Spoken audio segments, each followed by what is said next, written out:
Let's talk about something they rarely teach us about Puerto Rico. It's called Operation Bootstrap. It sounds like one of those all-American pull-yourself-up success stories, right? But the truth? It's way more complicated and way more exploitative than they want you to know. So let's talk about it. After World War II, the U.S. government and Puerto Rico's own leadership, especially Governor Luis Muñoz Marin, decided that the island needed to modernize its economy. Agriculture wasn't making enough money anymore, so they pitched this grand plan: industrialize, bring in U.S. factories, turn Puerto Rico into the showcase of the Caribbean. They called it Operation Bootstrap, as if the island just needed to work harder and it would magically transform. But behind the shiny PR, this was about making Puerto Rico dependent on U.S. corporations. The government gave huge tax breaks and incentives to American companies to set up factories on the island. Textiles, pharmaceuticals, electronics. Puerto Rican workers were promised jobs and prosperity. But the factories often paid low wages. The profits went right back to the mainland.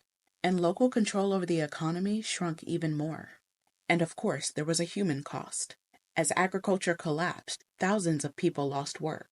Many were pushed to migrate to the U.S. mainland, especially to cities like New York and Chicago. Whole communities were uprooted, families were split. People told that they had no choice but to leave home just to survive. Puerto Rico's population didn't just shift, it hemorrhaged.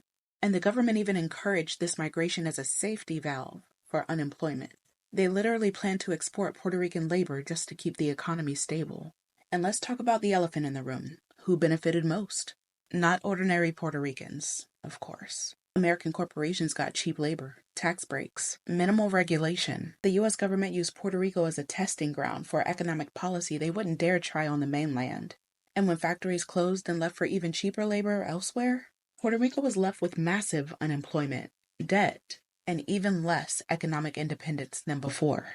Operation Bootstrap wasn't just an economic plan. It was colonial management with a friendlier name. It let politicians say that they were modernizing while deepening the island's dependence. It sold the dream of industrial progress while making sure that the real profits left on the next boat to the mainland. And it's part of why, to this day, Puerto Rico struggles with economic crisis, out-migration, and a political status that leaves it at the mercy of Washington.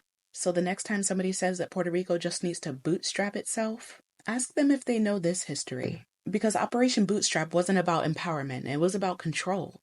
It was about extracting profit. It was about shaping an economy to serve somebody else's interests. And the legacy of that plan?